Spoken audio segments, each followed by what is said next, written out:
Bom, essa é a vídeo apresentação do algoritmo de programação de um sistema de metrô, conforme a imagem, implementando o algoritmo de Dijkstra, ministrado pelo professor Henry, pela disciplina de Técnicas de Programação 2, na Universidade Federal do Paraná. Então, basicamente, esse problema de programação consiste em uma lógica de algoritmo envolvendo grafo. Um grafo ele pode ser descrito como um conjunto de nós e um conjunto de arestas que se ligam formando um certo tipo de sistema. Conforme esse próximo slide aqui, ele tem dois tipos, a gente pode caracterizar o grafo como dois tipos, o não dirigido e o dirigido. Neste trabalho, a gente vai ter como foco maior o não dirigido, que tem como característica principal o conjunto de arestas, eles indicam uma conexão dupla, conforme essa imagem aqui, que é o nosso tema da Grafolândia. Bom, então, esse aqui é o nosso código implementado na linguagem C. Eu vou compilar ele aqui, só para mostrar a interface do programa. Basicamente você vai ter que digita a estação de origem, em qualquer uma delas. Por exemplo, a gente vai pegar o exemplo do 4. A gente vai digitar o 4 e vai selecionar o destino. Digamos que a gente quer ir da 4 para a estação 12. A gente digita 12. Ele vai dar o tempo total do caminho e vai indicar quais as trocas de linha que você deve fazer, né? E essa é a interface do programa. Bom, a partir de agora começa a explicação do código-fonte do programa. Como utilizamos um método de matriz adjacência, primeiramente a gente deve declarar uma struct que tem como variável o tempo e a cor. Assim, na nossa main, a gente consegue passar alguns parâmetros aqui para a função criaresta. Primeiramente a gente vai passar o grafo, que é a matriz, e vai passar o tempo de uma estação a outra na linha dela. Por exemplo, aqui a gente está passando a matriz, a estação 1 e 2, o tempo que demora entre elas na estação vermelha, conforme a imagem aqui. Na estação 1 para a estação 2, ela demora 16 minutos na linha vermelha. Na função criaresta, recebemos os parâmetros indicados na main, e assim como se usa a lógica de programação. Acontece então uma alocação dinâmica na variável aresta, que tem como tipo uma struct, e são apontados em suas respectivas ordens a variável tempo e cor, criando-se assim uma matriz de adjacência. A função caminho tem o objetivo de devolver o caminho final de menor tempo. Para isso, é necessário ler o vetor pesos e antecedente. O caminho final, que chamamos de D, é um vetor alocado dinamicamente e guardará informações da leitura do vetor antecedente. Para realizar isso, é implementado um laço while que irá caminhar nesse vetor, guardando as posições que foram percorridas e guardadas dentro do vetor antecedente. Desse modo, antes de inicializar o laço, J é igual a destino. Observa-se que o destino será guardado na primeira posição do vetor D. Depois disso, J se atualiza a cada laço, e esse novo ponto é guardado em uma posição posterior em D. O próximo passo é realocá-lo para o tamanho exato que ele ocupa. Desse modo, utilizamos um laço for que devolve o tamanho do nosso vetor guardado na variável J. Como o nosso vetor guarda na primeira posição destino e na última origem, é necessário, na hora de mostrá-lo na tela, fazer um for que percorre o vetor de trás para frente. Esse for, além de mostrar passo a passo do que o usuário deve fazer, devolve também o tempo de cada deslocamento. E para isso, utilizamos o ponteiro para tempo guardado dentro da struct grafo, passando os parâmetros na posição que ele está para que ele vai. A função Dijkstra é a função que contém o algoritmo principal do programa.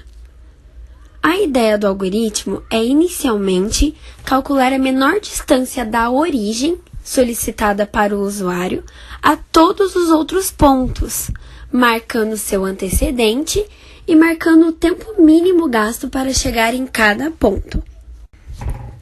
Essa função recebe 5 parâmetros. O grafo, que foi inicializado na função main, a origem que foi solicitada para o usuário na função main, o vetor de pesos, que é inicializado com infinito em todas as posições lá na função main, sendo que o infinito é representado aqui no nosso programa pela variável intmax da biblioteca limits.h. Esse vetor pesos armazenará o tempo mínimo gasto para chegar em cada nó. Recebe também o vetor de antecedentes, inicializado com 0 em todas as posições, pois como não varremos o grafo ainda, não há nenhum antecedente mínimo para nenhum nó do grafo. E por último, recebe o vetor de visitados, inicializado com 0 na função main, sendo que 0 representa que o nó ainda não foi visitado, e 1, que será atribuído à medida que visitarmos cada nó, representará que o nó já foi visitado. Para que a gente consiga representar o nó de número n na enésima posição de cada vetor, é necessário que a gente reatribua o valor de n-1 a esse n, pois estamos trabalhando com vetores e a primeira posição do vetor é a de número 0 e não a de número 1. Por isso foi feita a reatribuição do valor de origem para a origem menos 1. Como o tempo que separa a origem dela mesma é 0, atribuímos a pesos, na posição da origem, o valor de 0. O algoritmo de Dijkstra segue uma lógica que busca constantemente a resposta para a seguinte pergunta: qual é o nó de menor peso que ainda não foi visitado? Para responder a essa pergunta, tivemos que criar uma função que verificasse constantemente se todos os nós tinham sido visitados.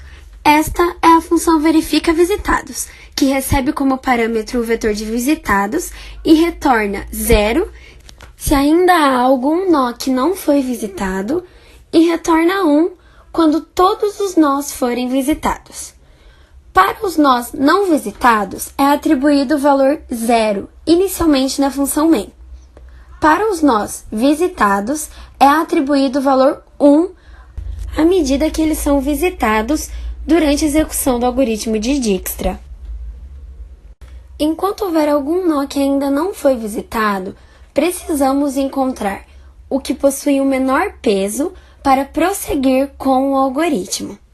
Para isso, criamos a função posição menor, que recebe como parâmetros os vetores pesos e visitados. A função vai primeiro varrer o vetor de visitados e identificar nesse vetor de visitados quais nós ainda não foram visitados. Dentre estes, ele vai identificar o nó de menor peso e devolver para a variável a qual é este nó.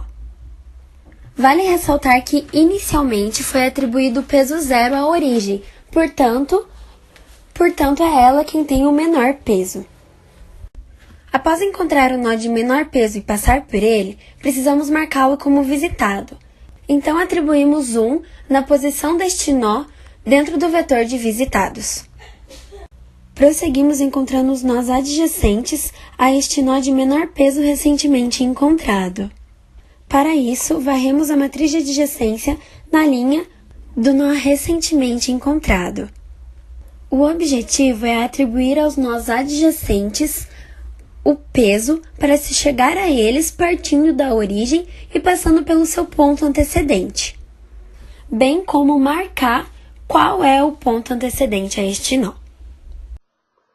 Bom, por último, a gente vai realizar alguns testes aqui das estações. Então a gente vai digitar a estação 5 para 19. Teve um tempo de 35 minutos e fez essas seguintes conexões. Estação 8 para 5, tempo de 36 minutos com essas seguintes ligações. 9 para 4, 32 minutos. E de 4 para 9. É importante ressaltar nesse teste que o caminho percorrido, tanto no teste 9 para 4, tanto para 4 para 9, ele tem que ser igual, e o tempo também. E o detalhe é que a troca das estações tem que ter 6 minutos.